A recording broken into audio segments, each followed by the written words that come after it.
YouTube, how's it going? The Goat House is back. And today I got my running back rankings for the 2020 NFL Draft. Going to go through a bunch of these in depth. Did the same video for the quarterbacks, and we're going to continue on through all the position groups.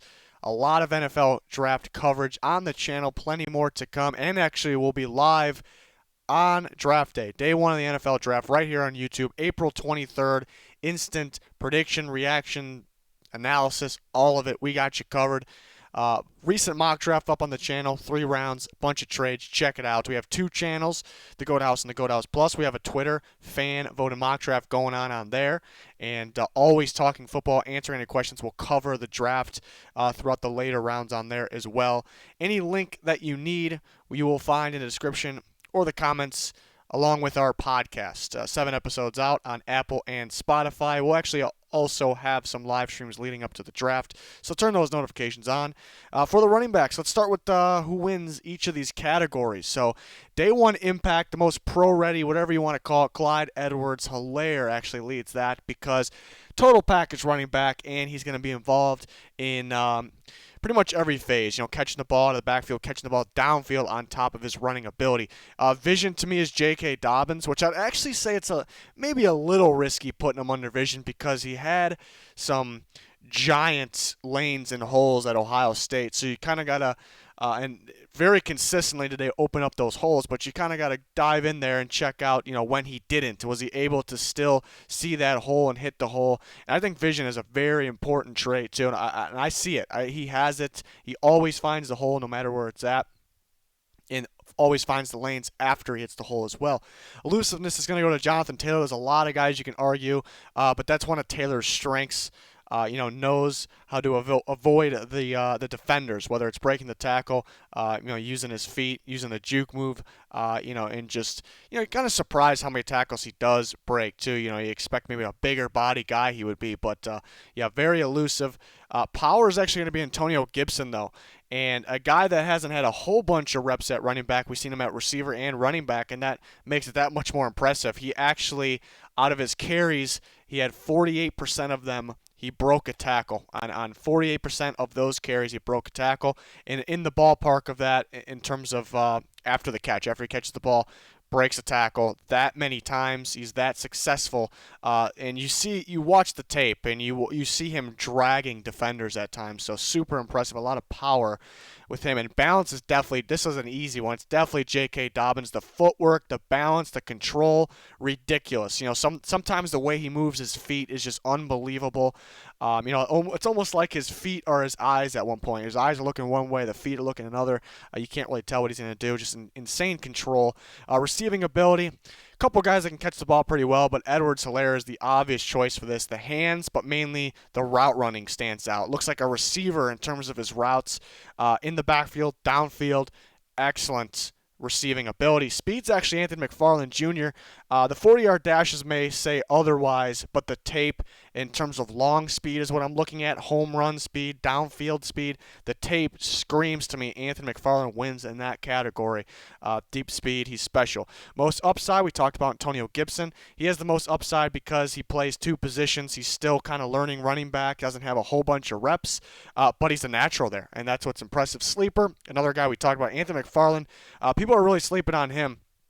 Great combination of vision, quickness, and speed. Hits the hole with a lot of speed there. And then the deep sleepers, DJ Dallas, another guy that was a receiver turned running back. And for a guy like that, he has a pretty good amount of power, so he has some upside. But he's a deep sleeper. Could go in round 7.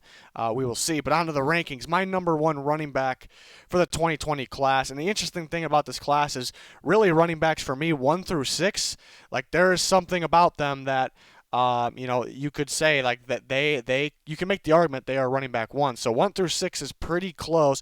My number 1 is Clyde Edwards-HELAIRE, though, and I guess that's not the common choice there, and I'm kind of surprised by it. But Clyde Edwards-HELAIRE being the total package, and I do have a second round grade, early second. We'll say why he just misses the first round, even the number 1 running back here. I think he's going to be a giant impact right away. I'd be surprised if he's not the best player from this running back group. Right away. I'd be surprised. He's going to be a candidate for, I guess it depends on which team all these guys land on, but he'll be a giant impact right away because he's involved in every single phase of being a running back, but in every phase of the offense as well. He runs in between the tackles very well outside. The vision's there, makes people. He doesn't have any flaws really besides, deep speed. Maybe the blocking could be a little better as well. But yeah, not really. Very limited flaws-wise. He's a lot faster on tape than he was at the combine. He's more quick. Usually those shorter guys don't time very well. It's just, something that happens. But plenty fast enough on tape, on the field, and just has everything. And you see Joe Burrow on record saying the best player he's ever played with. He always mentions Clyde Edwards-HELAIRE. Just a big, huge part of that LSU offense. And a lot of games stand out, but that Alabama game was ridiculous. I had to watch that one over and over again because how good he was in that game. But yeah, for running backs, I'm not one of those people that are anti, take a running back in the first round. I'm not one of those people that will say I'm not taking a running back in the first round. But at the same time, I understand why people don't. And for me to have a first round grade, you pretty much got to be, have everything. If he had the speed, if he had a little more downfield speed, not that he's slow or anything, but if he had a little more downfield speed, he'd definitely be in the conversation. But I'm going to be a higher on Edwards-HELAIRE than everyone else is. My number 2 running back is actually J.K. Dobbins from Ohio State. Pretty close to Clyde Edwards-HELAIRE there. Like I said, the top 6 are really close, actually. Dobbins, going back to watching live games, just dominant. You just see dominance in the Clemson game. Like, how is he doing this to Clemson? And you go back and watch second time, and you watch pretty much the whole season, and it starts to get into my head or other people's head as well. Yeah, the wide open lanes. Like, he's not going to have that. It's so hard to judge a lot of things. Going from college to the NFL with those giant holes set up so perfectly, and then you kind of go watch again, and you see though you can't take you can't take his talent away from him. He has so much talent. I think it's a good combination of power and athleticism. You see the stiff arms nasty at times. He just throws guys off from or hammers them into the ground. The footwork is elite. I'd say that footwork balance is elite. Lateral movement kind of plays a part in that. I think he has excellent vision, which I always say vision is the most. How I grade running backs. The first thing, can you see the hole? Can you hit the hole? And I see that for all the running backs. Can they do it? Can they not? Then I split those guys up, and then we find out the extra traits throughout the rest of the running backs. So we know J.K. Dobbins definitely at the top of that list, so that's great. And definitely has those home run plays. I mean, you see it against Clemson, and we're talking Clemson here. We're talking a big-time team and what he was able to do to them. Why teams may pass on him? Yeah, pass protection could use some work. It seems to be common for a lot of these running backs, really. And he won't have, the open lane. So some teams out there may be like, I don't really know what to make of this guy. We know he's good. We know he can play, but, it's tough to tell. So it's going to be a totally different task for him. So maybe some teams are thinking that, but I love J.K. Dobbins. Second round grade, second running back, and my running back 3, which during most of the year was my running back 1 for this. And I will say Travis Etienne probably would have been my running back 1 in this class. Was surprised he went back, but wants another national championship. But Swift was towards the top during the year, and it's really not a knock on him. I just think Clyde Edwards-HELAIRE and J.K. Dobbins have just a little more to their game, and that's really the difference. Swift's going to fit today's style. He's not too far behind Edwards-HELAIRE in terms of his hands. He's got very good hands, and the ability to get open. No matter where it's at in the field. Pretty impressive for a running back. Which he had a pretty good combine 40 number as well, so he has the speed. He has some strength to him as well. In a lot of zone blocking schemes taking over the NFL, and there's a lot of them out there, and I think he'll fit right in. It'll be pretty easy to fit into one of those schemes, so he'll make an impact right away. Maybe he'll make more of an impact than Dobbins right away. It's a possibility. And then why you could pass on him. The thing I found weird is, like I said when I was talking about Dobbins, like the first thing to recognize about running backs and what makes it so easy to scout them is, can they see the hole, can they hit the hole, and then right away you can just split up the guys. But Swift oddly was kind of inconsistent in that category. For the most part, he saw the hole and hit the hole, but there was times where he hesitated a little bit. Not so much hesitation, actually. Just a lot of times he just rather just cut it outside, and sometimes it worked out college level. But that's really not a good thing going in the NFL. So that is a negative for him, but it's not like it came up a whole bunch. You got to split hairs when we're talking about the top tier running backs in this class. So yeah, just in unnecessary moments of cutting up, bouncing things outside. But again, it was rare, and that's just kind of the slight thing. I think there was just more domination from the other teams too. Just inconsistency, I guess, from Swift. Because yeah, you see a lot of wow moments, but then there's the moments where I guess maybe he disappears a little bit. But it was tough because everybody game planned for that against Georgia. Would stop the run, and then make them throw downfield. They're not going to beat us doing that. So it was tough on Swift. Games like Texas, the bowl game in 2018, that one haunts me still. That was a rough one for Swift, unlike him. But yeah, got to split hairs when we're talking about these top three guys because I've been shifting those guys. As soon as the draft process started, I've been pretty firm on Edwards-Helaire. One, just because the total package, what he brings, and he's just today's running back. Number 4, going to surprise people with this one. I already know it. I got Antonio Gibson at number 4, the Memphis back / receiver. So this one really, it's kind of risky putting him this high just because I don't, it depends on what team drafts him. What are they going to do with him? There might be teams out there that stick him at receiver still, which I would disagree.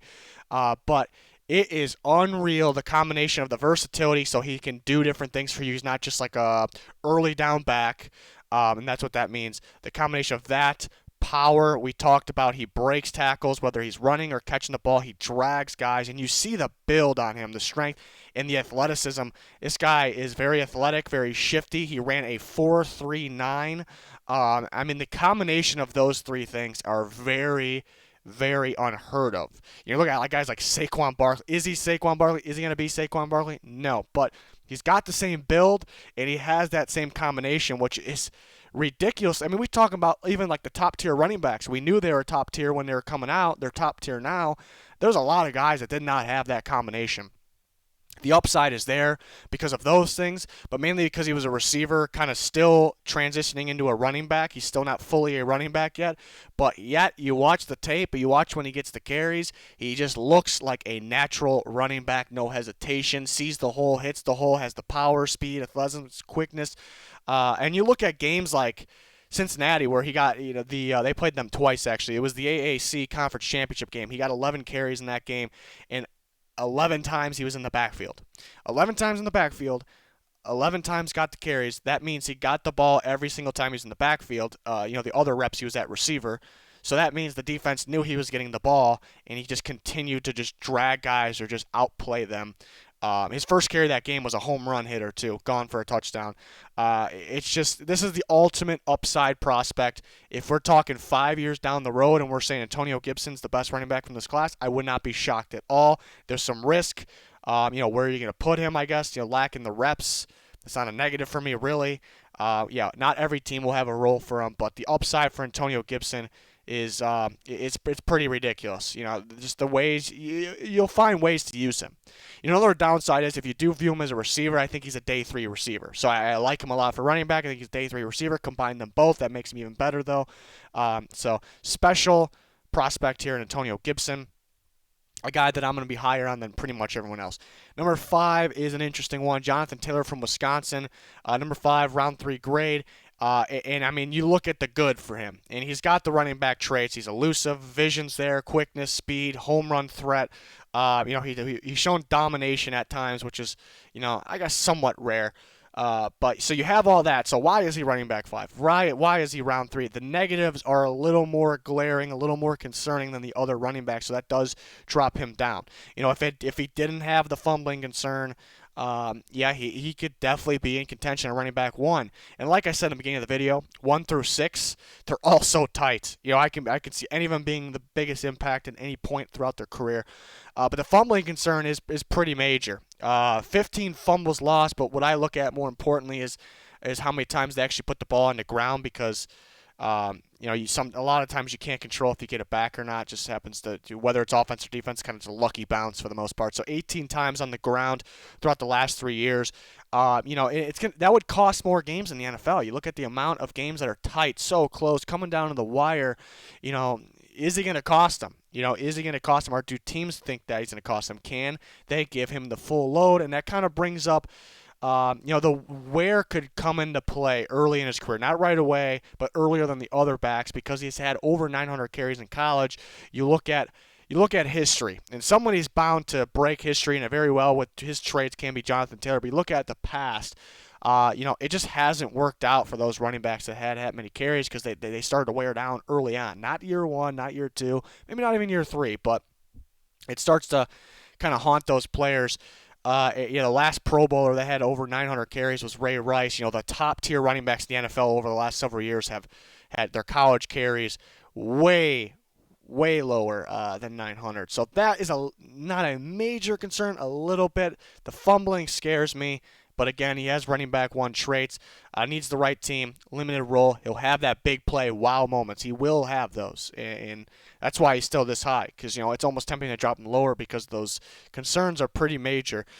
6 through 10, I like Cam Akers a lot. It was tough, especially making these graphics and putting that 6 next to him, because he feels better than a 6. You watch this guy at times and you think running back one. There's moments where, man, this guy might be running back one in this class. He hits the hole so fast. He makes people miss. He breaks so many tackles. Florida State's offensive line wasn't too good. Sometimes he's breaking the tackles backfield, making a huge play out of it. There is some times where he bounces around a little too much, and maybe that's what separates him, just a little bit too much bouncing. It's just so hard to split up the top 6 guys. So I like Akers a lot. The upsides there looked very good at the probably the biggest combine winner out of the running backs. So the top 6 guys, very tight. Zach Moss would be 7. Zach Moss, the thing, maybe why he's kind of not in the conversation with that big top 6 that I said, but he's not far outside. But the reason he's not in there is because of, the durability, kind of the injury concerns. It's kind of built up over the years, too. Stayed healthy this year for the most part. Came off the field a couple times. But, that and the long speed. I think it has to do with his short steps. He has really short, choppy steps, which is confusing for kind of a bigger, I guess he's not long, but a bigger guy. He doesn't have the speed downfield. Wasn't surprised by the combine numbers, doesn't have that. But he makes people miss. Very elusive, breaks a lot of tackles. His spin move, he has the spin move out of the backfield that he's done a million times. The second he's got the ball and somebody's in his face, it's absolutely nasty. So the speed's a concern, the durability is a concern. Another thing I thought was odd was because you see the strength and he breaks tackles, but if you're in a short yardage situation, pretty much in the open, you're in the field, he, a lot of times he wants to bounce it out too. You got in those situations, you got to get upfield, hit the hole, get the first down. You would expect that from him. But then you go to the red zone. You go to that same situation in the red zone. Maybe you're on the 1 yard line, you're on the 5 yard line, you're on the 8. He's hammering it down their throat and he's scoring a touchdown. He's excellent in the red zone. I just don't get why those aren't matching up. That's what I don't get. So he has somewhat concerns, but he has extreme talent and a lot of strength too. Number 8 is a sleeper here. Anthony McFarland. I love his tape. Very good vision. Home run hitter. The speed. On tape, he looks 4.3s. He ran the 4.4s fast enough for the combine, but faster than that on tape. Reminds me a little bit of Dalvin Cook, honestly. He does. He's actually probably a little faster than him, which is crazy. A little less strength, but just the way he runs reminds me of that a little bit. So he did have some injuries last year, but it's a sleeper guy. I think a safe pick around these parts. He can catch the ball in the backfield.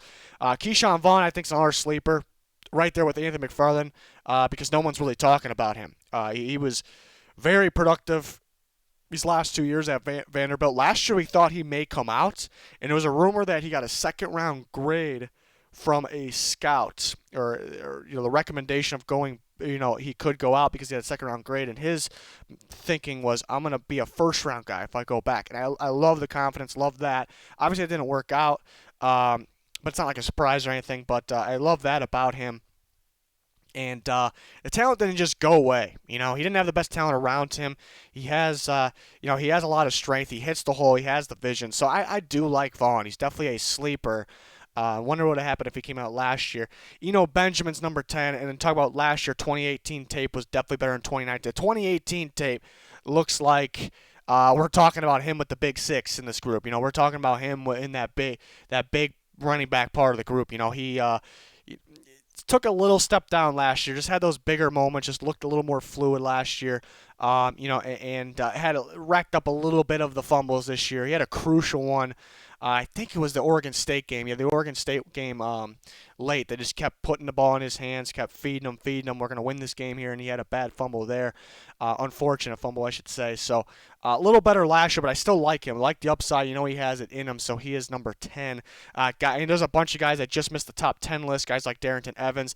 The idea and just the freakish ability of A.J. Dillon is a guy that, just missed the list too. We talked about DJ Dallas being a deep sleeper, LaMichael Pirine. This guy that kind of just gets the job done. But just outside was Darrington Evans. Has the quickness, the speed, the home run ability. Just, I think the media might be a little higher on him than me. I think, just the fact that, I wish he can break a little more tackles. But if you want to see the full rankings and early access to the other position group rankings and the full rankings, you can go to patreon.com. So there's a link in the description for that. Or you can join the membership group here for the Goat House. There's a link down low for that. If you're on computer, you can click that join button below the video. So one or the other will get you that. We'll get you these graphics from the video too. So a lot going on there if you want to see full rankings. The full rankings will be available on one page to everybody. Those will probably release the day of the draft. So you will be able to see my full rankings no matter what there. But you get those among a bunch of other bonus things, not just throughout draft process, throughout the whole year there with either Patreon or the YouTube membership. So you can check those out. Really appreciate it. Go ahead and click that like button. Comment with your running back rankings. More position rankings on the way. Please subscribe to both of our channels. Follow us on Twitter. And check out our podcast live streams on the way leading up to the NFL draft, and then live day one of the NFL draft. Cannot wait. Hopefully you can join us. That's going to do it for this one. Thanks for watching. Goodbye.